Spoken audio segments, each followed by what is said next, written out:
And Adrianna, what about you?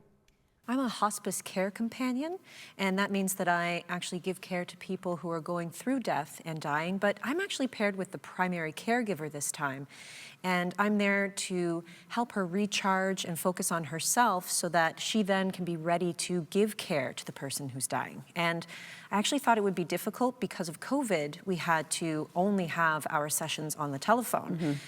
But you know, it was actually a really good time that we set aside, and she could just focus on herself, have a cup of tea with me on the phone, and just gab and get things off her chest. It was a really good self-care moment for her. Yeah, and I think it's interesting because nobody talks on the phone anymore. No. You know what I mean? Yeah. So it's almost this intimate thing, and that's connection.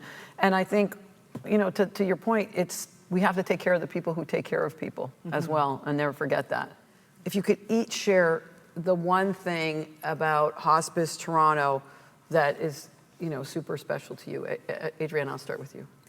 Well, I actually started training as a bereavement and grief group facilitator, and I'm actually really eager to start a group later this year because on top of giving care companionship, I want to help people with the different types of loss that they've experienced through COVID. Oh, yeah. Not just people, but places, things, timelines that we're no longer going to be experiencing, and we're grieving those things.